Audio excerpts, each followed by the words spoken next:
In the quiet corners of your home, your devices whisper stories of innovation and wonder. Tonight, let's take a gentle journey into one of those stories. A human story about rhythm, patience, and the courage to keep an idea alive when the world is busy looking elsewhere. Welcome to Sleepy Tech Stories, where technology meets tranquility and complex things arrive in soft, simple language at a sleepy pace. You don't need to remember anything. You can simply listen, drift, or sleep.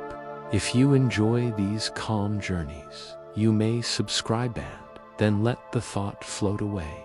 There will be no more reminders. We will take our time, pause between ideas, and carry only what is light. Our story belongs to an artist who also engineered, a woman whose evening thoughts turned into gentle signals that still move through the world around you. There is no hurry. Let the room dim, let the breath settle. We will walk slowly and let the story unfold.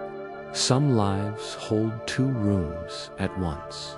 One room is lit by applause, the other by a modest lamp. In one, a camera searches for expression. In the other, a careful mind searches for a better pattern. Hedy Lamarr's public room was filled with light that belonged to other people's attention. Her private room held a different light, a smaller one she could place exactly where she needed it. On plans and diagrams, on parts that could be coaxed into conversation. The contrast is not a contradiction. It is a harmony with two notes. The stage taught timing. The workbench asked for timing. She learned to hear both. In a quiet apartment, the evening gathers. On a table, a notebook sits beside a few small tools. Paper has a sound when the hand turns it. Pencils make a hush when they move. She is not pretending to be someone else here. She is leaving performance outside the door and entering a room where curiosity does not ask permission. Fame is complicated in the daylight, but at night the world becomes small and manageable. The questions are immediate and gentle. Will this voltage be enough? Will this coupling behave if the timing is kind? Will the idea hold if I turn it and look again? She is drawn to patterns that help signals survive rough journeys. If a message can move through a noisy world and arrive intact, a human being on the other end can breathe easier. That is not just a technical wish, it is a kindness. Communication is a kind of care, and radio is communication learned to travel without the comfort of a wire. When the air becomes crowded with voices and interference grows, how does one voice make it through without shouting? How does a signal stay soft and still be heard? We can answer that without formulas. Interference is like rain on a conversation. You can raise your voice, but sometimes that only adds to the storm. Another way is to speak in a way that moves around the drops. Change where you stand, change the rhythm, and let the message take a safer path. She sensed that rhythm could protect a message the way a lullaby protects a child's sleep, not through force, but through gentle regularity and thoughtful variation. Her days are busy with demands that do not belong to science, yet she returns to the desk because the desk returns something to her. The feeling that problems can be made smaller by listening to them closely. She sketches little clocks beside little antennas, and the page fills with the polite geometry of intention. The city outside has its own radio of footsteps and engines. But in here, another music plays counts and intervals, an imagined conversation between transmitter and receiver, politely taking each other's hand. She prefers mental rehearsal before solder ever touches metal.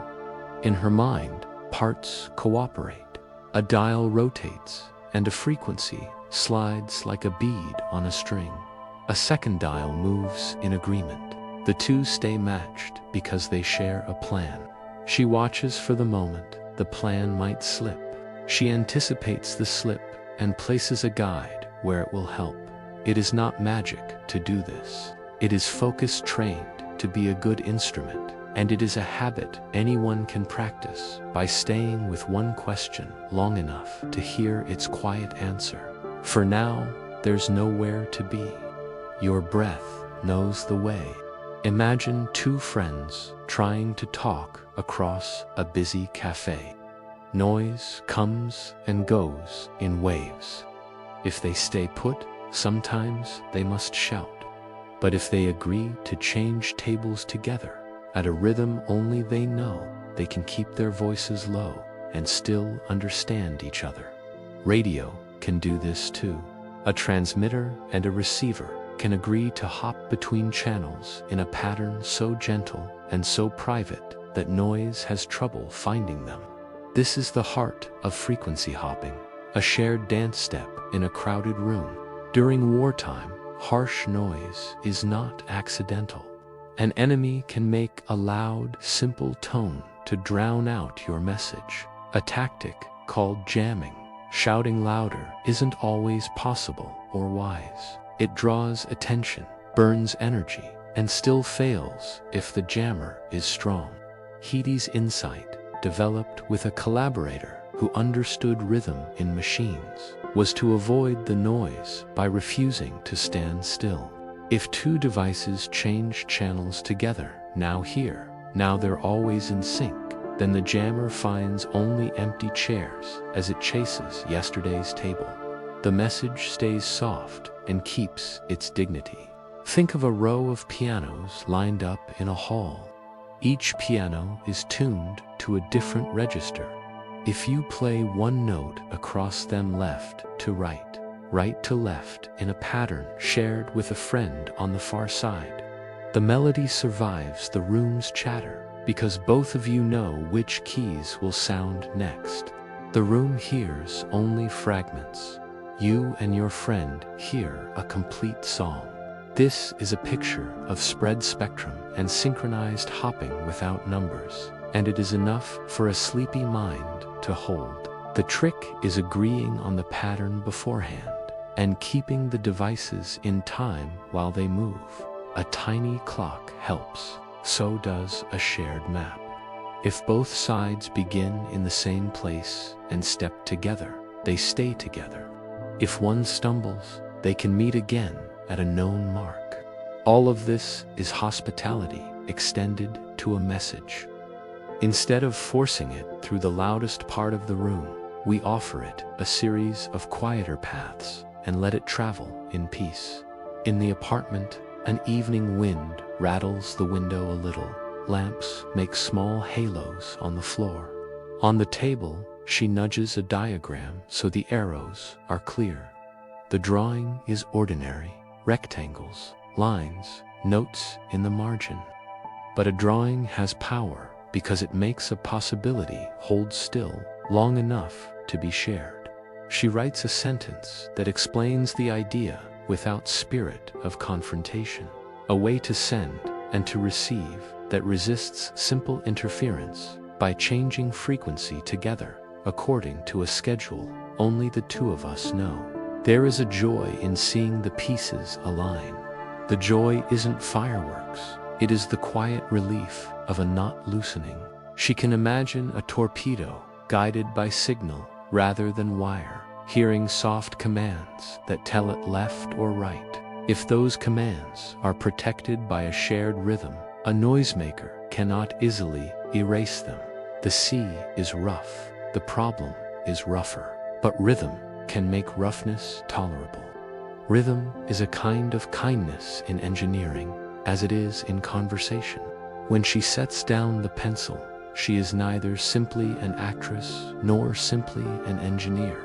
She is a person who notices that many disciplines need the same virtues: patience, timing, and the courage to propose a gentler method when the loud method is fashionable. She tucks the page into a folder and feels the small satisfaction that comes from naming a path in a wilderness where many have gotten lost. For now, there's nowhere to be. Your breath knows the way. Good ideas often like company. Hedy found a collaborator who loved rhythm at a mechanical level, a mind comfortable with player pianos and the ways machines can keep time. Between them, a metaphor became method. Keys could be codes, roles could be schedules, synchrony could be built, not merely hoped for. In a world that valued spectacle from her, she cultivated quiet craft with him, and the work benefited from the contrast.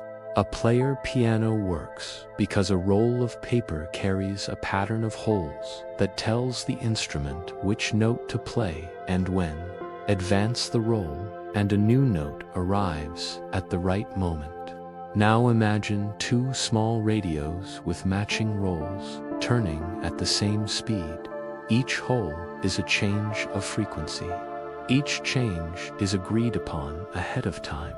As long as the rolls stay aligned, the radios speak the same language even as they wander the dial together. The cafe's noise has a hard time keeping up because the noise is clumsy and the pattern is agile. We can overstate legends and lose the human details, or we can keep the story soft and truthful. The patent that emerged placed two names side by side and described a communication scheme both simple and profound, a transmitter and a receiver changing channels according to a shared plan so that outside interference could not easily silence them. The covers of magazines did not celebrate this drawing. The devices of the day were not always ready to shrink the idea to a convenient scale. But an idea does not end because the moment is stubborn. It waits where it can do no harm, and it leaves fingerprints as it waits. There were meetings where the room was not listening. There were letters that took too long to return. There was a war that had priorities as heavy as ships. The bureaucracy around invention is like a tide. Some days it helps, some days it erases your footprints.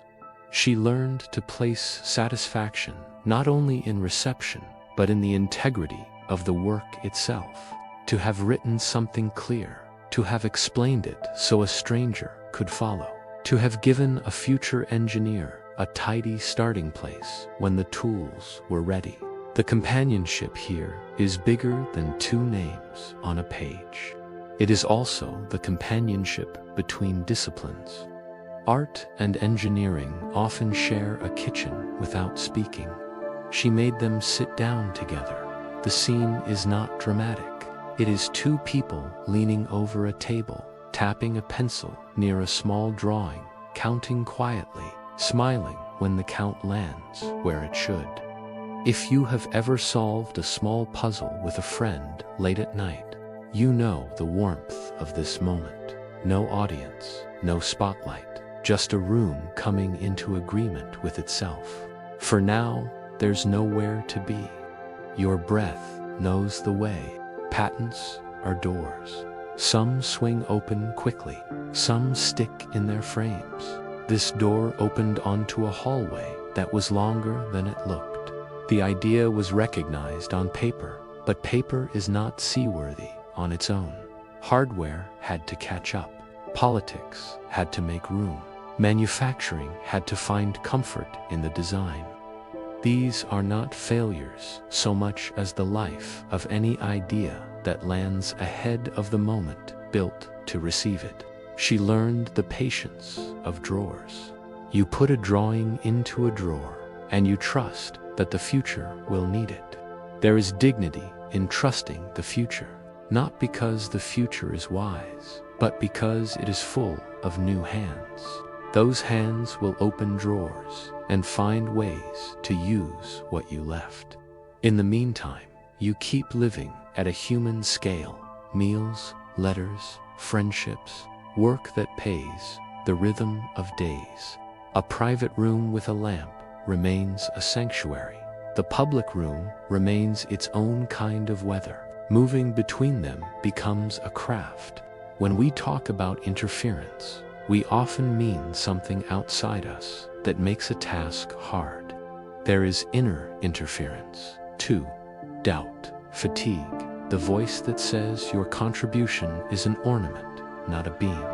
Hedy kept writing, kept sketching, kept explaining. The explanations were not combative. They were hospitable. She knew that if an idea is to travel well, it needs to be simple to carry. Simple is not simplistic, it is careful.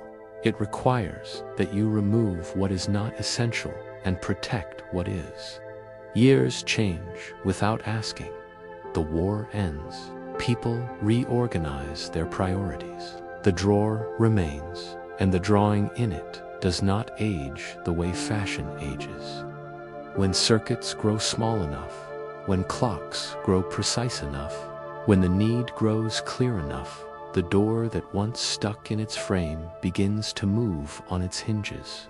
This is the ordinary miracle of technology, not only the flash of invention, but the steady march of enabling details that make the invention practical and kind. One evening, she returns to a table and finds it exactly as she left it. A page, a pencil, a small weight that keeps papers from wandering in a draft. The stillness offers perspective. She does not measure her life only by which rooms she was invited into. She measures it by the rooms she built for ideas to live in, until they were strong enough to stand on their own. For now, there's nowhere to be. Your breath knows the way. Now the language softens further. The way night softens the outline of a familiar street. Fewer dates, fewer names, more room for the air between things. A small router blinks in the corner of a sleeping house. Green lights make a slow pulse. The room is quiet, but a message moves anyway, slipping through walls and across hallways to bring a page to life, or to deliver a note to a friend. You do not see the path, but the path exists, and it is made of kindnesses learned in rooms like hers. Somewhere in the city, a door closes behind a nurse whose shift has ended late. Her phone knows how to speak softly to a tower without waking the others. Somewhere else, a child watches a bedtime story stream without a wire. The signal hopping past interference that doesn't even know it missed a chance to be loud. The present tense is an accumulation of gentle choices made long ago. We benefit now, often without knowing who we are thanking, but the gratitude can exist anyway, like a warm light left on in a window for a traveler. Spread spectrum is a phrase that sounds bigger than it needs to be. The picture is enough. The message doesn't stay in one place. It spreads its steps across a floor, so no single scuff ruins the dance. If a noisy shoe tries to step on a toe, the dance is already elsewhere, quietly balanced. There is discipline in this, and there is care. Care for power, so it isn't wasted. Care for privacy, so a stranger cannot listen easily. Care for resilience, so a bump does not mean a fall. Present tense means we look around our own rooms and notice the signs. A laptop that simply works when you open the lid. Headphones that hand the song to your phone as you leave your desk. A speaker that resumes where you left it hours ago. None of this is magic. It is choreographed devices, agreeing on when to speak and when to listen, changing the channel or the method when the path becomes crowded. We are surrounded by quiet dances that ask nothing of us but permission to help. If you feel the day's noise diminishing as you listen, that is not an accident. Stories told softly make room for sleep to approach without spectacle. Your attention can release its grip and still remain near enough to be comforted. If your eyes are heavy, they can close. If your thoughts are busy, they can settle like snow in a quiet room. The signals in your home will keep doing their work without you supervising them. They were designed for that by people who believed kindness belongs in tools. For now, there's nowhere to be. Your breath knows the way. Let the mind rest on images instead of numbers. To radios with matching watches, a shared list of where to meet next. They don't shout, they arrive. A jammer is like a person who puts a heavy book on one chair and declares victory over a dinner. The dinner moved to another chair and continued. The strategy is not to fight every interruption. The strategy is to be somewhere else whenever interruption becomes the main act. In your home, friendly frequencies are at work. Your Wi-Fi spreads its energy across a range so that narrow noise cannot silence it for long. Your Bluetooth keeps messages short and nimble so they can hop between obstacles and reassemble where they belong. GPS whispers from far above, repeating its gentle timing so your device can know where it is without shouting. All of it is modestly miraculous, and all of it is ordinary now. That ordinariness is the best compliment an invention can receive. It means the idea made itself at home in the world. We sometimes imagine invention as a single spark that changes everything. More often, it is a patient ember that needs shelter from wind until the fire circle is ready. Hedy's quiet ember learned to live under many hands. Engineers built smaller, faster switches. Designers created friendlier interfaces so regular people wouldn't be afraid to hold the magic. Policymakers carved out bands of air where devices could play without stepping on each other's toes. Slowly, the dance floor improved, and the old choreography found new shoes. There is comfort in knowing you are carried by patterns larger than yourself.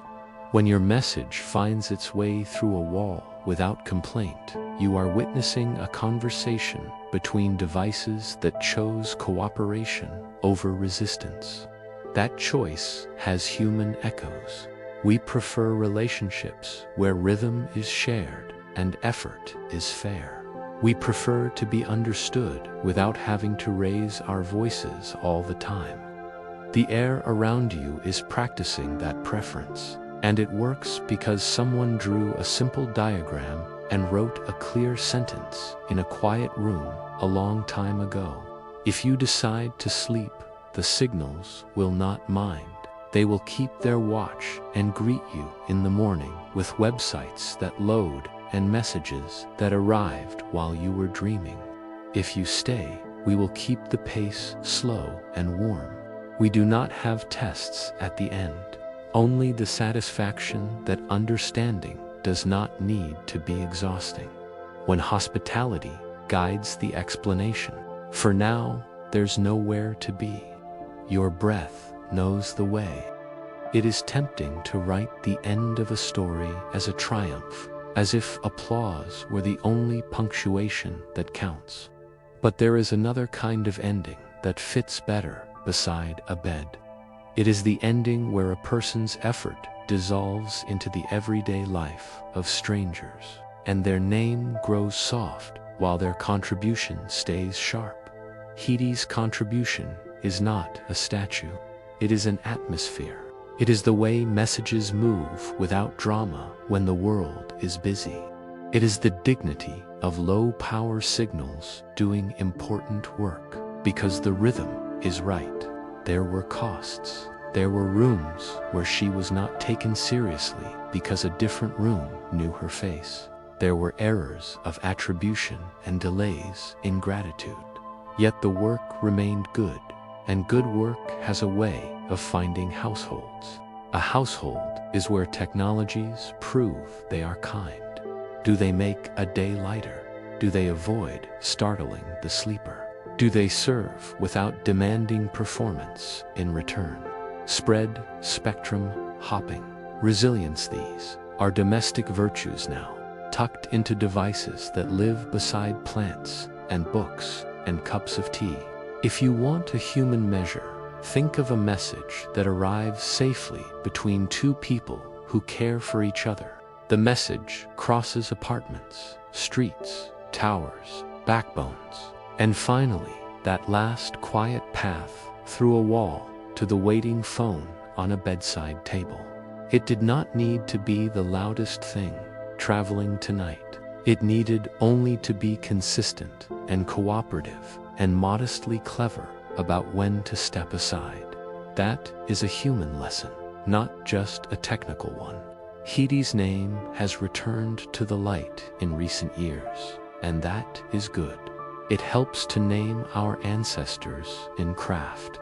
It helps to correct the record where we can. But even if the name had not returned, the work would still be here, warming the edges of our days with invisible threads. The right response to that is gratitude and imitation. Be kind in your explanations. Be patient with your drawers and doors. Make space for collaboration that looks unlikely from the outside, but fits perfectly at the table where the pencils are tapping. If your eyes are heavy now, you can let them close. The room knows what to do. The devices know what to do. The story will quietly put itself away in a drawer and wait until morning to be picked up. In that drawer, it will not stew or fade. It will rest, because rest is part of work when the work is meant to last. For now, there's nowhere to be. Your breath knows the way. We walked slowly through an evening life of 2 rooms, a stage that taught timing and a workbench that asked for it. We watched a message refuse to stand still in a noisy room and arrive softly where it was needed. We let names soften and principles remain. We practiced explanations that invite rather than intimidate. And we remembered that many contributions wait kindly in drawers until the world is ready to carry them. If you are still awake, keep the simplest lesson. Systems prefer grace. Signals prefer rhythm. People prefer kindness. Let those preferences guide your day and your rest. If sleep is near, let it arrive without ceremony. The story will dim its lamp and stick out into the hall. The signals will keep their watch. The room will hold your breathing as gently as a small boat holds a quiet shore.